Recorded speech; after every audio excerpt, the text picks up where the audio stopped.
أعوذ بالله السميع العلي العظيم من الشيطان اللعين الرجيم بسم الله الرحمن الرحيم الحمد لله الذي هدانا لهذا وما كنا لنهتدي لولا أن هدانا الله لقد جاءت رسل ربنا بالحق الصلاة والسلام على صاحب الدين والإسلام والحل والحرام والركن والمقام والصلاة والصيام والسجود والقيام والشريعة والأحكام والحجة والبرهان والمحبة والعرفان والحق والبيان والكتاب والقرآن سيدنا ونبينا وشفيعنا ومولانا ومولى الثقلين جد الحسن والحسين ابی القاسم محمد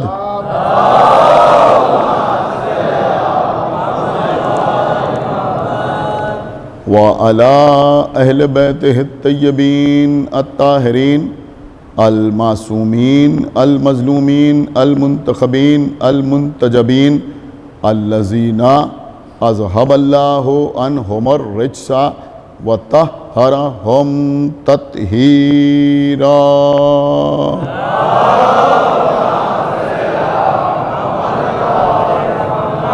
وَلَعْنَةُ اللَّهِ عَلَىٰ أَعْدَائِهِمْ وَقَتَلَتِهِمْ وَغَاصِبِي حُقُوقِهِمْ وَمُنْكِرِي فَضَائِلِهِمْ وَمَصَائِبِهِمْ وَشَجَاعَتِهِمْ وَسَخَاوَتِهِمْ وطہارتہم وولایتہم وعظمتہم وعطشہم اجمعین من الآن الى یوم الدین اللہم عذبہم عذابا یستغیث منہ اہل النار آمین رب العالمین اما بعد فقد قال اللہ سبحانہ تبارک وتعالی فی کتابہ المجید وفرقانہ الحمید وقولہ الحق بسم اللہ الرحمن الرحیم انا نحن نزلنا الذکر وانا لہ لحافظون صلوات بر محمد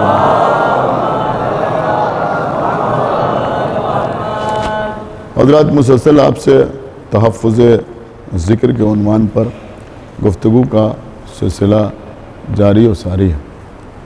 اس عنوان کے لیے سورہ ہجر کی جس آیت کو مسلسل سرنامہ سخن کے طور پر تلاوت کرنے کا شرف حاصل کر رہا ہوں، اس آیت میں خالق کائنات ارشاد فرما رہا ہے کہ ہم ہی ہیں اس ذکر کے نازل کرنے والے اور ہم ہی ہیں اس ذکر کی حفاظت کرنے والے۔ اول علماء نے مفسرین نے اس آیت میں ذکر کے معنی قرآن تحریر کیے۔ کل سے جو میں آپ سے گفتگو کر رہا ہوں وہ انہی معنی کے تحت کر رہا ہوں۔ انشاءاللہ آگے کی مجالس میں ذکر کے اور کیا کیا معنی ہیں وہ بھی آپ کی خدمت میں عرض کروں گا۔ کل میں نے یہ عرض کیا تھا کہ اللہ نے قرآن نازل کیا تو آواز دی کہ انا نحن ہم ہیں اس قرآن کے نازل کرنے والے۔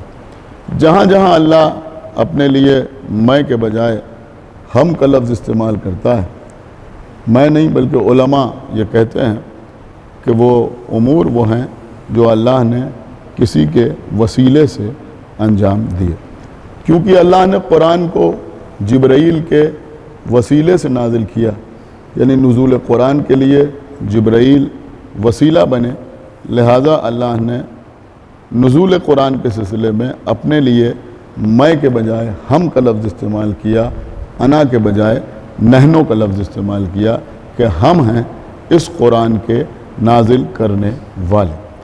عزیزوں، یہاں پر قابل غور بات یہ ہے کہ اللہ نے نزول قرآن کے لیے کسی غیر معصوم کو وسیلہ نہیں بنایا، بلکہ جبرائیل کو وسیلہ بنایا، جو فرشتہ ہے، جو بے خطا ہے، جو معصوم ہے، جو صاحب عصمت ہے۔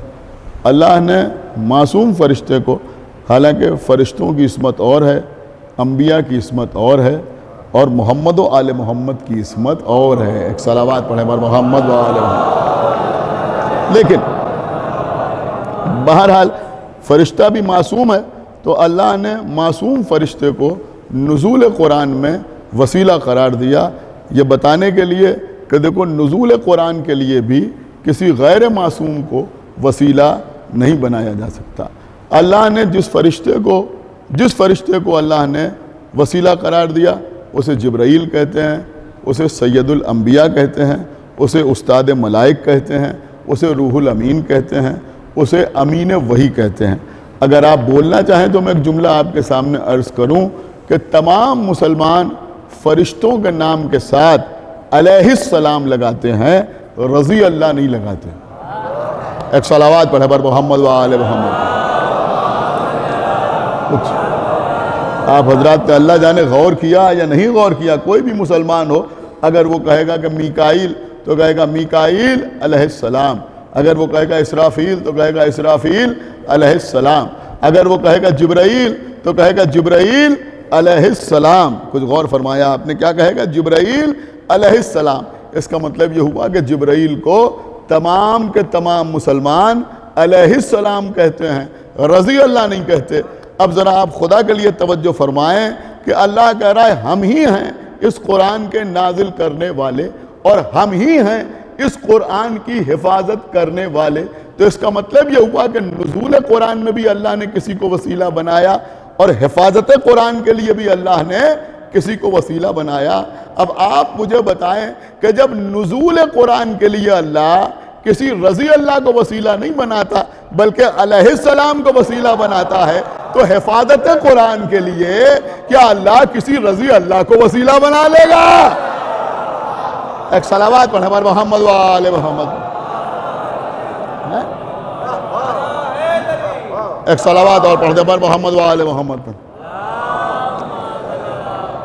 تو اللہ نے جب نزول قرآن کے لیے معصوم کو وسیلہ بنایا، تو پھر حفاظت قرآن کے لیے بھی اللہ کسی معصوم ہی کو وسیلہ بنائے گا۔ اب سنیے عزیزوں، معصوم ہے کون؟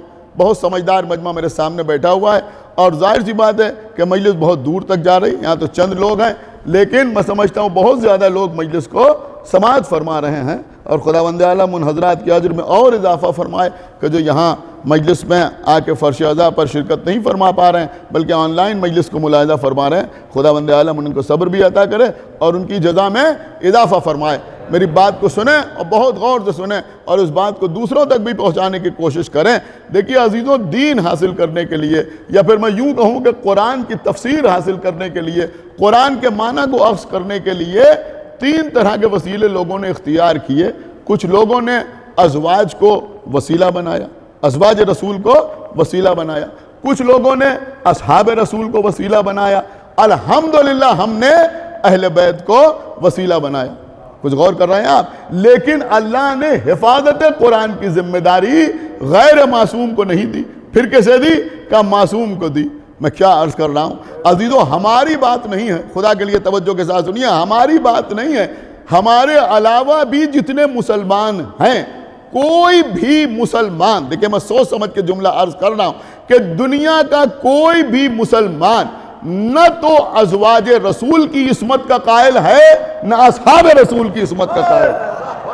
آپ نے میری بات سمجھی؟ کوئی نہ تو کسی رسول کے صحابی کو کوئی معصوم کہتا ہے، اور نہ کوئی رسول کی کسی زوجہ کو معصوم کہتا ہے۔ اب معصوم کون ہے اور کون نہیں ہے یہ ایک الگ بحث ہے، ابھی میں آپ کی خدمت میں عرض کروں گا، لیکن بہرحال نہ کوئی رسول کی کسی زوجہ کی عصمت کا قائل ہے، نہ کوئی رسول کے کسی صحابی کی عصمت کا قائل ہے۔ سنیے عزیزوں، کتاب کا نام ہے تحفہ اثنا عشریہ، ہماری آپ کی مخالفت میں لکھی ہوئی کتاب تحفہ اثنا عشریہ، عبدالحق محدث دہلوی کی کتاب تحفہ اثنا عشریہ۔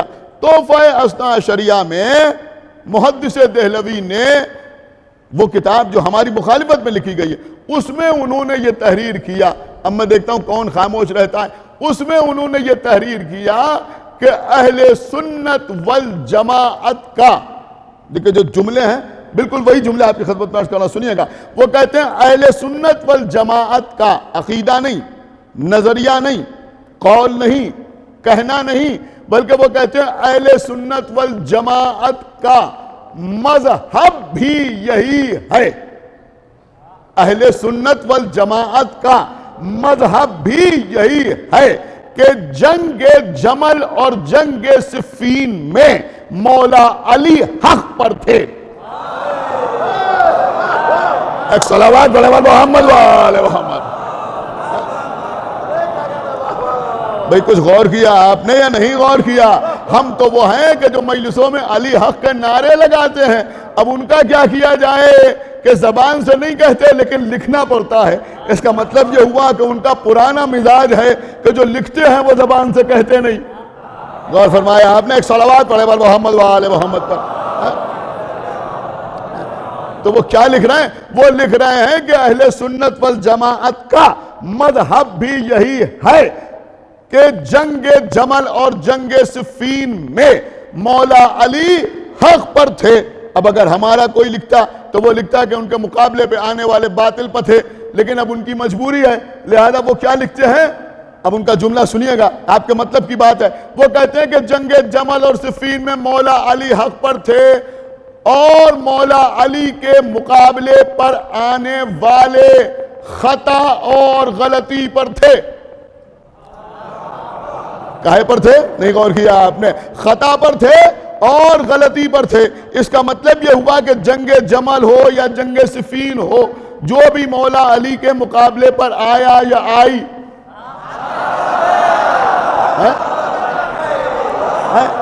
وہ کہہ رہے ہیں وہ خطا اور غلطی پر تھے. وہ خطا اور غلطی پر تھے.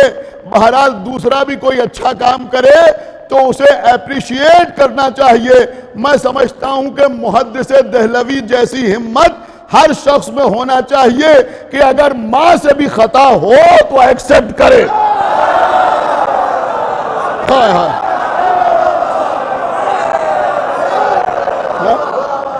ایک صلوات بڑے بر محمد وآل محمد. اللہ اکبر.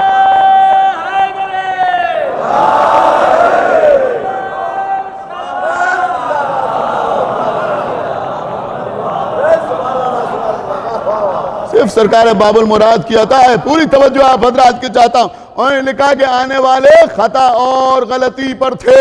خطا اور غلطی پر تھے. اب یہ مجمع جانتا ہے کہ جنگ صفین میں علی کے مقابلے پر کون آیا، جنگ جمل میں علی کے مقابلے پر کون آیا. کیا سن رہے ہیں آپ؟ جنگ صفین میں جو علی کے مقابلے پہ آیا اسے مسلمان صحابہ میں شمار کرتے ہیں. جنگ جمل میں جو بی بی علی کے مقابلے پہ آئی اسے مسلمان رسول کی زوجہ کہتے ہیں. ہم نہیں کہہ رہے ہیں، شیخ صدوق نہیں لکھ رہے ہیں، شیخ مفید نہیں لکھ رہے ہیں، علامہ مجلسی نہیں لکھ رہے ہیں. کیا سن رہے ہیں؟ ہمارا کوئی ذاکر نہیں کہہ رہا ہے، ہماری تو یہ زبان ہی نہیں ہے، ہم تھوڑی کہہ رہے ہیں، بلکہ وہ کہہ رہے ہیں محدث دہلوی کہ یہ دونوں خطا اور غلطی پر تھے. اس کا مطلب یہ ہوا کہ جمل کے میدان میں رسول کی زوجہ خطا اور غلطی پر تھی. جنگ صفین میں تمہارے کہنے کے مطابق رسول کا صحابی خطا اور غلطی پر تھا. اس کا مطلب یہ ہوا کہ خود آپ کے قلم نے اقرار کر لیا کہ نہ نبی کی زوجہ معصومہ ہے نہ نبی کا صحابی.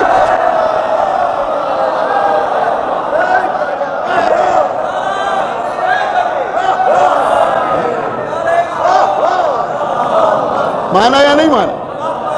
ایک باواز بلند صلوات پڑھے بر محمد وآل محمد.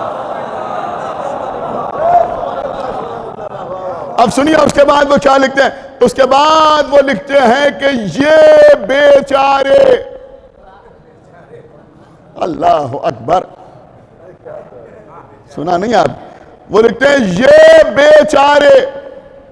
جب بیچارے ہیں انہوں نے کہا یہ بیچارے، لیکن جملہ سنیے گا، قرآن کی آیت کا مطلب نہیں سمجھ سکے لہذا ان سے اجتہادی غلطی ہو گئی. اب اس وقت اجتہادی غلطی پر تبصرہ نہیں ہے، لیکن اتنا ایکسیپٹ کیا انہوں نے کہ یہ قرآن کی آیت کا مطلب نہیں سمجھ سکے. اگر میں نہ سمجھ سکوں تو حیرت کی بات نہیں. سمجھ رہے ہیں آپ؟ اس لیے کہ ہم ہندوستان میں رہتے ہیں، عربی ہماری زبان نہیں ہے. میرے سامنے بیٹھے ہوئے یہ لوگ نہ سمجھ سکیں، جو سن رہے ہیں ہندوستان کے رہنے والے وہ نہ سمجھ سکیں، تو بات سمجھ میں آتی ہے کہ ٹھیک ہے بھائی نہیں سمجھ سکے، لیکن یہ جن کی بات ہو رہی ہے ان کی مادری زبان عربی تھی. غور نہیں کیا آپ نے؟ جن کی بات ہو رہی ہے ان کی مادری زبان، آپ شاید غور ہی نہیں کر رہا میں کیا عرض کر رہا، ان کی مادری زبان عربی تھی. اگر اس مجمع کے سامنے میں کوئی جملہ انگلش پہ کہوں، کچھ نے سمجھا کچھ نے نہیں سمجھا، کوئی بات نہیں، سب کی زبان مادری زبان انگلش نہیں ہے. اگر میں عربی میں کوئی جملہ کہوں، کسی نے سمجھا کسی نے نہیں سمجھا، کوئی بات نہیں، اس لیے کہ سب کی مادری زبان عربی نہیں ہے. لیکن اگر میں اردو میں، آسان اردو میں کوئی بات کہوں اور پھر بھی کوئی کہے کہ سمجھ میں نہیں آتا، تو لوگ کہیں گے عجیب آدمی ہے، یہ تو تمہاری مادری زبان ہے. اب غور نہیں کر رہے، مادری زبان ہے تب بھی تمہاری سمجھ میں نہیں آتا، تب بھی تمہاری سمجھ میں نہیں آیا. کیا سن رہے ہیں آپ؟ ارے وہ کہنا وہ قرآن کی آیت کا مطلب نہیں سمجھ سکے. اس کا مطلب یہ ہوا کہ قرآن ہر اس شخص کی سمجھ میں بھی نہیں آتا جو عربی جانتا ہو. سن نہیں رہے آپ؟ کیا عرض کر رہا بھائی، خدا کے لیے بہت توجہ کے ساتھ سنیے گا. یعنی اگر کوئی عربی جانتا ہے تو یہ ضروری نہیں ہے کہ وہ قرآن بھی سمجھ لے. میں آپ کو کہیں لے کے جا رہا ہوں، اور اگر ایسا نہ ہوتا، خالی عربی جاننے والا قرآن سمجھ لیتا، تو پھر نبی یہ نہ کہتے کہ میں تمہارے درمیان دو وزنی چیزیں چھوڑے جا رہا ہوں، قرآن ہے کہ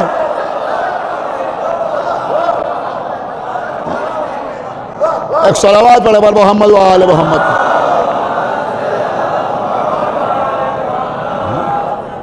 تو یہ ضروری نہیں ہے کہ ہر عربی جاننے والا قرآن بھی سمجھ لے. قرآن کو سمجھنے کے لیے دامن اہل بیت سے وابستہ ہونا ضروری ہے. اب آپ مجھے بتائیں کہ کیا یہ بات حیرت کی نہیں ہے کہ ایک طرف خود یہ قبول کر رہے ہیں کہ یہ قرآن کی آیت کا مطلب نہیں سمجھ سکے. یہاں تو لوگ اتنے محتاط ہوتے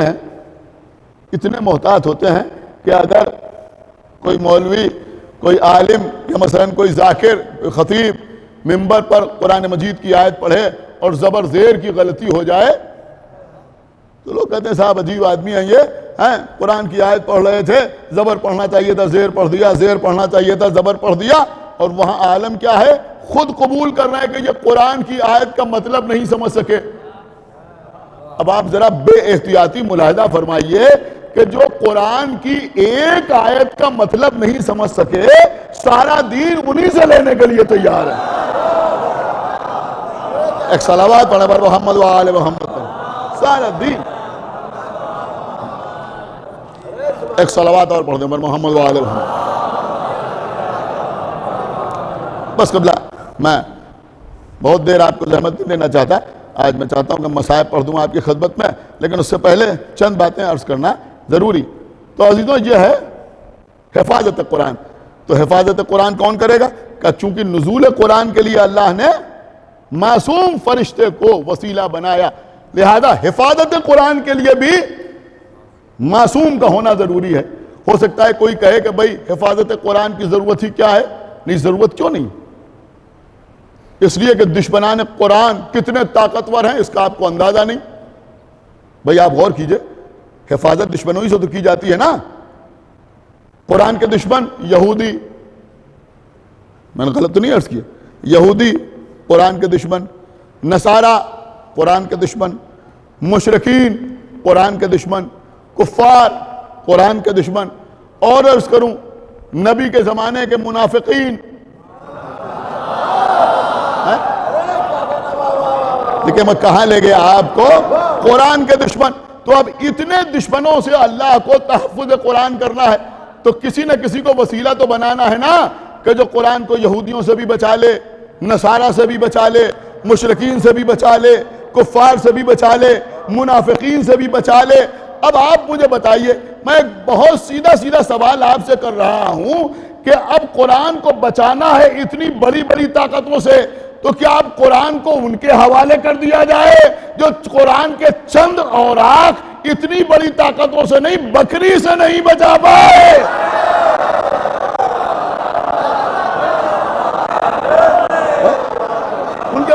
دیے تھے بھائی.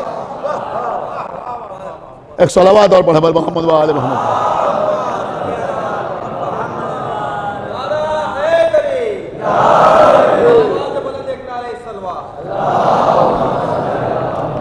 پوری توجہ آپ حضرات کی چاہتا ہوں. لہذا ضرورت اس بات کی ہے کہ قرآن کی حفاظت کی ذمہ داری ایسوں کو دی جائے کہ جو معصوم ہو. جو معصوم ہے، میں آپ کو کہاں لے کے گیا، جو معصوم ہو. تو اس کا مطلب یہ ہوا کہ اللہ کا ایک کام یہ بھی ہے کہ وہ قرآن ایسوں کے حوالے کرے، ان کے وسیلے سے قرآن کو بچائے کہ جو معصوم ہو. تو یہ مسئلہ ہی اتنا اہم ترین تھا کہ اللہ کے تیور اپنے حبیب سے بدل گئے. یا ایھا الرسول بلغ ما انزل الیک من ربک وَإِن لَمْ تَفْعَلْ فَمَا بَلَّغْتَ رِسَالَتَهُ وَاللَّهُ يَعْصِمُكَ مِنَ النَّاسِ. اے ہمارے حبیب پہنچا دو وہ پیغام جو تم پر تمہارے رب کی جانب سے نازل کیا جا چکا، اور اگر یہ نہ پہنچایا تو گویا کار رسالت انجام نہیں دیا. یوں سمجھیں کہ غدیر میں علی کو ہاتھوں پر اٹھا کر ولایت علی کا اعلان نہیں ہو رہا ہے، یہ بتایا جا رہا ہے کہ اللہ نے جو قرآن کے تحفظ کا وعدہ کیا ہے وہ اس کے بھروسے میں کیا ہے. ایک صلوات پڑھے محمد و آل محمد. اس کے بھروسے پر کیا جس کے ہاتھوں کو اٹھا کے دکھایا جا رہا ہے. ایک صلوات اور پڑھے محمد و آل محمد. ان کے بھروسے پر کیا جا رہا ہے. آپ میری طرف متوجہ ہیں. ایک صلوات اور پڑھے محمد و آل محمد.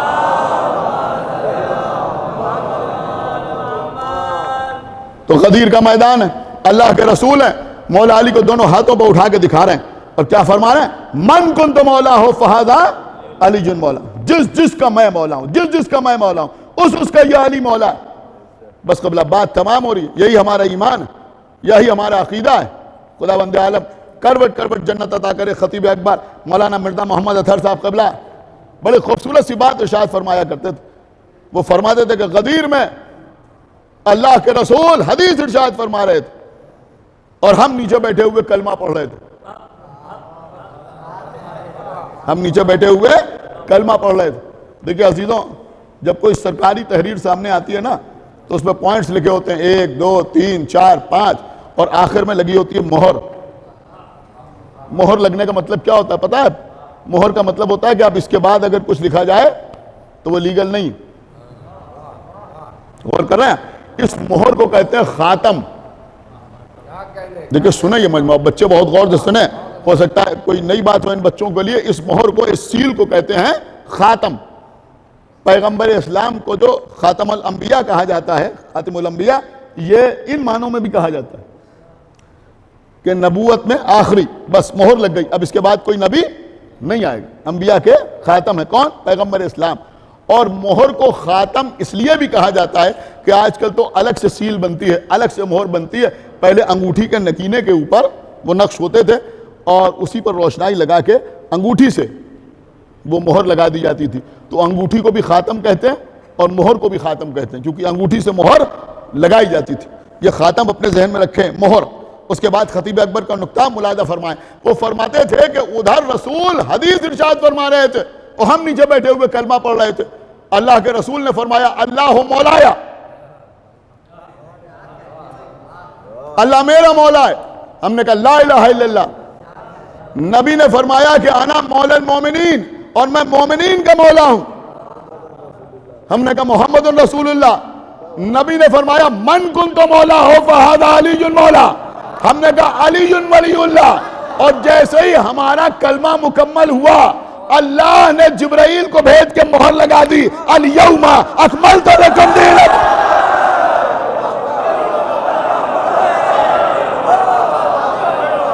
صلوات محمد و آل محمد.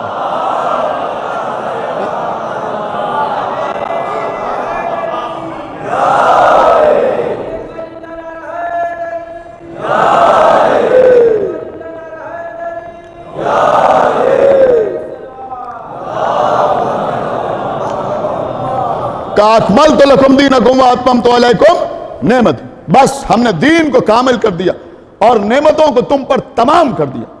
یا علی ولی اللہ کیا سمجھتے ہیں لوگ؟ علامہ مجلسی علیہ الرحمہ، کتاب کا نام بہار الانوار. علامہ مجلسی نے تحریر کیا کہ ہمارے چھٹے امام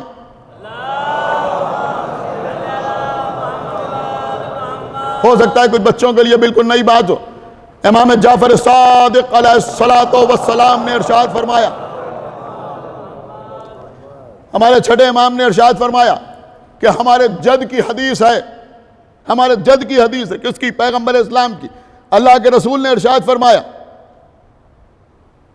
اور چھٹے امام نے بیان فرمایا کہ پیغمبر ارشاد فرماتے ہیں کہ جبریل امی میرے پاس آئے اور آنے کے بعد کہا کہ اے میرے حبیب، میں روز قیامت آپ کی ساری امت کو داخل جنت کر دوں گا۔ مجھے پتا تھا کہ آپ ایسی خاموشی سنیں گے۔ میں آپ کی ساری امت کو، کچھ غور کیا آپ نے؟ آپ کی ساری امت کو داخل جنت کر دوں گا سوائے ان کے جو خود جنت پہ جانے سے انکار کر دیں۔ ہائے ہائے، ایک صلوات پڑھے محمد و آل محمد۔ آپ شاید غور نہیں کر رہے میں کیا عرض کر رہا ہوں۔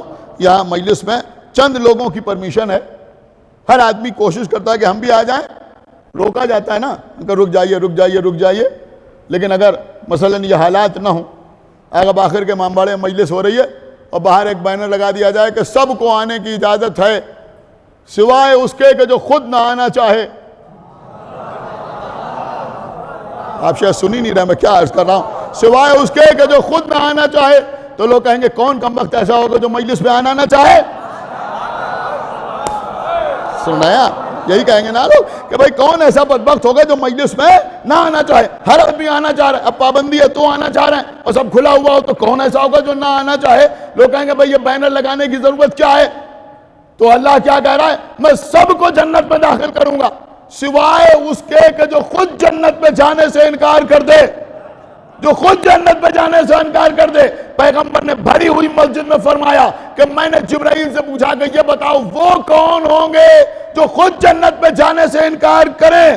تو جبرائیل نے کہا کہ اللہ کہہ رہا ہے اے حبیب، وہ لوگ وہ ہوں گے جو میری وحدانیت اور آپ کی رسالت کا کلمہ پڑھنے کے بعد اقرار ولایت علی سے انکار کرتے ہیں۔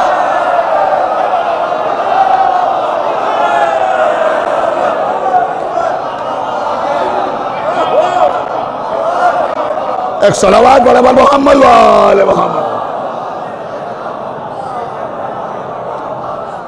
اب بھیا سوچ سمجھ لو، اب اگر محمد رسول اللہ پر رکے جا رہے ہو تو محمد رسول اللہ پر رک نہیں رہے ہو، جنت میں جانے سے انکار۔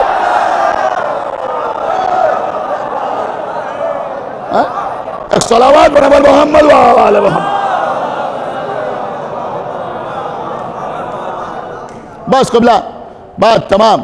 ولایت امیر المومنین اور عزائے سرکار سید الشہداء، یہی ہماری پہچان، ہمارا تشخص، بلکہ یوں کہا جائے کہ یہی ہماری زندگی ہے۔ عزیزوں، ادھر محرم کا چاند نمودار ہوتا ہے، ہمارے دل بے قرار اور بے چین ہو جاتے ہیں۔ اس سال تو غم کے ساتھ ساتھ گھٹن بھی ہے۔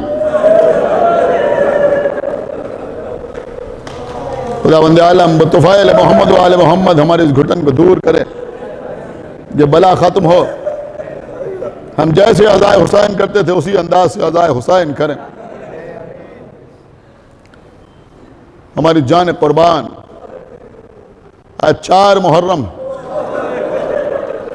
ہر سال اس صدقہ خانے میں آج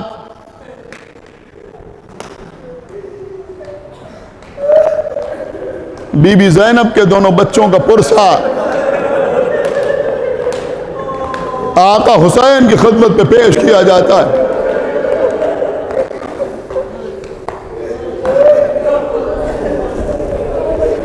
سنیے عزیزوں، آقا حسین نے حج کو عمرے سے تبدیل کیا۔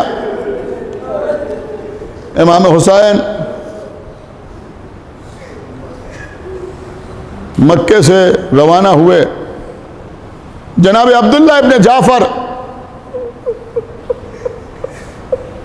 شہزادی کے شوہر مکے تک، مدینے سے مکے تک آقا حسین کے ساتھ آئے تھے۔ مکے میں آگے بیمار ہو گئے، حکم دیا، بڑا مرتبہ ہے جناب عبداللہ ابن جعفر کا۔ اگر آپ کو یاد ہو تو میں نے 4-5 سال پہلے آج کی مجلس میں بڑی تفصیل کے ساتھ جناب عبداللہ ابن جعفر کا تذکرہ کیا تھا۔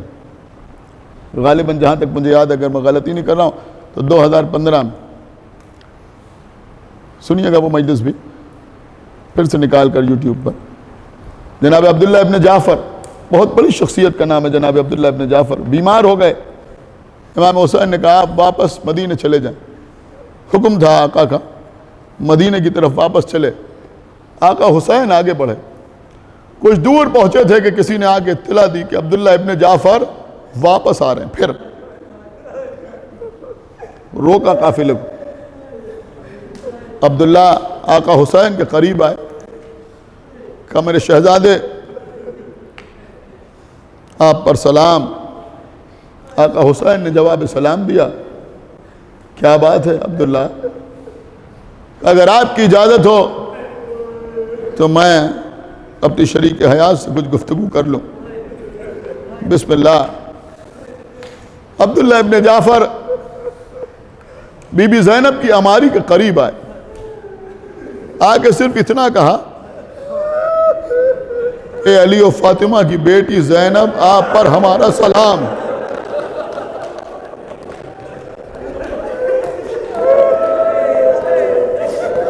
آپ پر ہمارا سلام۔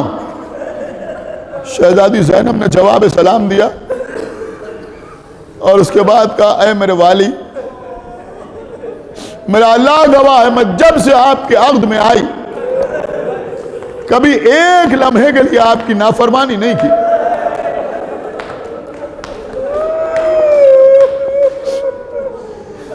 عزیزوں کلیجہ پھٹ جائے یہ جملہ سن کے، اگر احساس ہو جائے۔ آپ کو پتہ ہے کیا فرمایا؟ کہ میرے والی میں نے ایک لمحے کے لیے بھی کبھی آپ کی نافرمانی کو گوارا نہ کیا۔ اس وقت بھی آپ جو حکم دیں گے میں اس پر عمل ضرور کروں گی، لیکن زندگی بھر کی اطاعت کے صلے میں، اب جملہ سنیں گے، زندگی بھر کی اطاعت کے صلے میں زہرا کی بیٹی، ایک بار پھر کہہ دوں بی بی کے جملے، زندگی بھر کی اطاعت کے صلے میں زہرا کی بیٹی آپ سے یہ گزارش کرتی ہے کہ آپ کچھ بھی حکم دیجیے گا مگر مجھے بھیا کے ساتھ جانے سے روکیے گا۔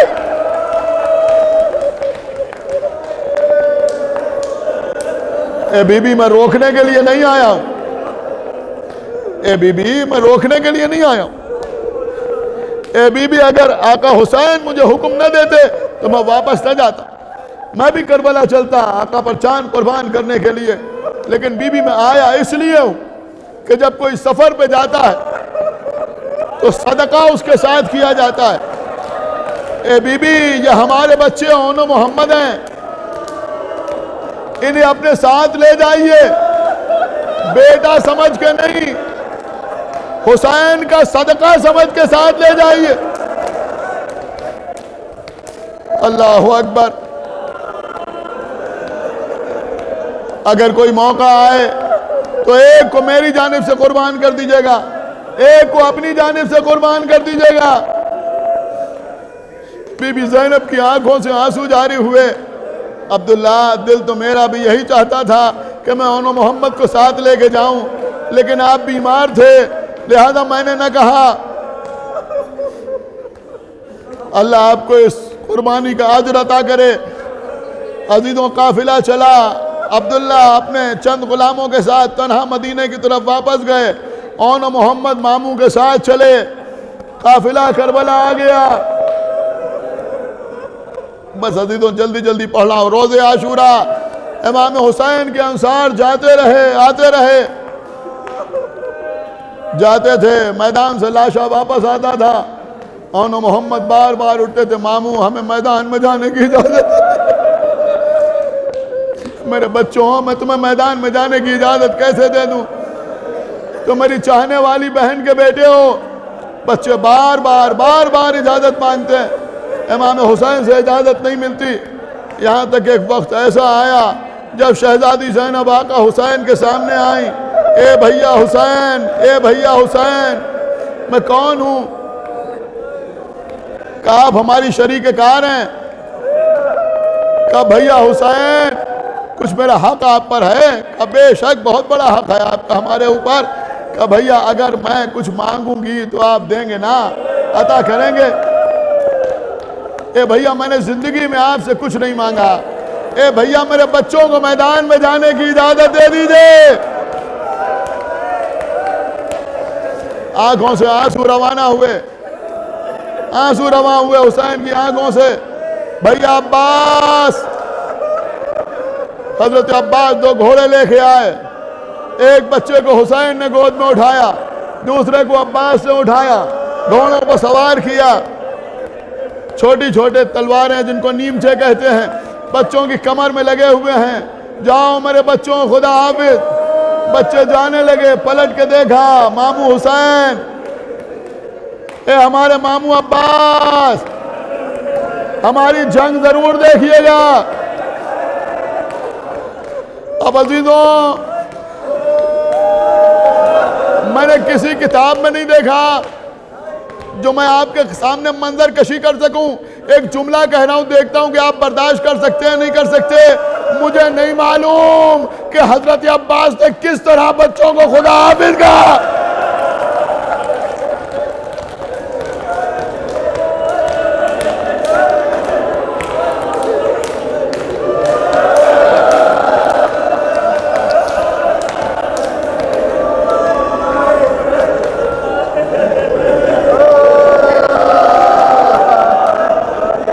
دیکھیے میری بات،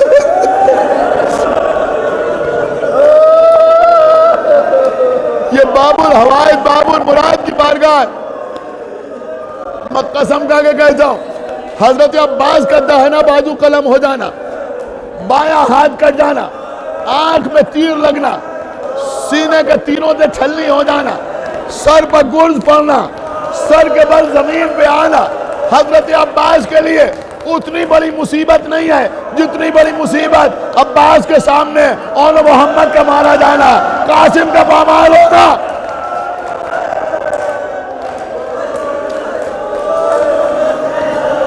جاؤ بچوں جاؤ، آقا حسین نے خدا حافظ کہا۔ چھوٹے چھوٹے بچے میدان میں آئے، رجس پڑھنا شروع کیا، اے قوم جفاکار، ہم جعفر کے پوتے ہیں، ہم علی کے نواسے ہیں، ہم کو تلوار چلانے کا فن ہمارے ماموں عباس نے سکھایا ہے۔ بچے جنگ کرتے رہے، کسی نے پکار کے کہا کہ ان بچوں سے تنہا جنگ نہ کرو، ایک ساتھ مل کے حملہ کرو۔ لشکروں نے حملہ کیا، بچوں نے بھی نیمچے کھینچے، میسرے پر حملہ کیا، میمنے تک پہنچ گئے، میمنے پر حملہ کیا، میسرے تک پہنچ گئے۔ دونوں بچے ساتھ ساتھ حملہ کر رہے ہیں۔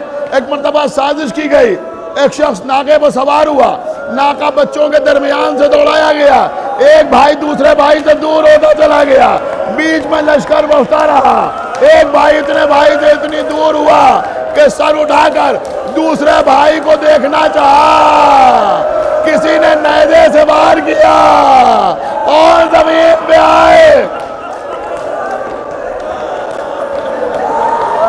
ادھر کسی نے محمد کے سر پر وار کیا، دونوں بچے زمین کی طرف چلے، آواز دی ماموں ہماری خبر لیجئے، بھیا عباس آگے بڑھو، بیٹا علی اکبر آگے بڑھو۔ میدان میں آئے حسین، عزیزوں نے محمد کے لاشیں اٹھائے، بس 1 منٹ میں مجلس تمام ہو رہی ہے۔ بچوں کے لاشیں خیمے میں آئے، گنج شہیدہ میں لاشیں رکھے گئے۔ سنیے، بی بی زینب نے یہ اہتمام کیا تھا کہ خیمے میں لاشیں رکھے جاتے تھے، اس خیمے کو گنج شہیدہ قرار دیا تھا۔ جب کسی کا لاشا آتا تھا تو جو بی بی اس بچے کی وارث یا اس شہید کی وارث ہوتی تھی، کبھی ماں کبھی شہید کی زوجہ، اگر بچے ہیں تو ماں یا زوجہ یا بیٹی لا کے بٹھائی جاتی تھی، باقی بیویاں اس کو پرسا دیتی تھی۔ جب محمد کے لاشیں آئے، جناب ام کلثوم نے دیکھا یہ ام لیلہ کھڑی رو رہی ہیں، یہ ام رباب آنسو بہا رہی ہیں، یہ ام فروا گریا کر رہی ہیں، ارے یہ سکینہ رو رہی ہے، یہ فضہ ماتم کر رہی ہیں۔ دیکھا ساری بیویاں موجود ہیں، ادھر دیکھا ادھر دیکھا، کہیں زینب نظر نہیں آتی، ڈھونڈتی ہوئی چلی، ایک خیمے میں دیکھا، دوسرے خیمے میں دیکھا، تیسرے خیمے میں دیکھا، یہاں تک اس خیمے میں آئی جو زینب کی عبادت کا خیمہ تھا۔ آگے کیا دیکھا؟ بی بی مصلی پہ بیٹھی ہوئی ہے، ہاتھوں کو بلند کیے، پروردگار میری قربانیوں کو قبول کر لے۔ چلیے بی بی آپ کے بچے آ گئے، زینب اٹھی، ام کلثوم کے ساتھ اس خیمے میں آئیں جہاں بچوں کے لاشیں رکھے ہوئے تھے، غور سے لاشوں کو دیکھا۔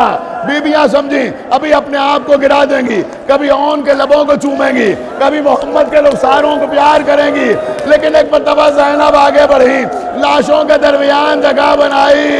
اے پروردگار تیرا شکر ہے تو نے میری قربانیوں کو قبول کر لیا۔ سر اٹھا کے کہا پروردگار میرے بھیا حسین کی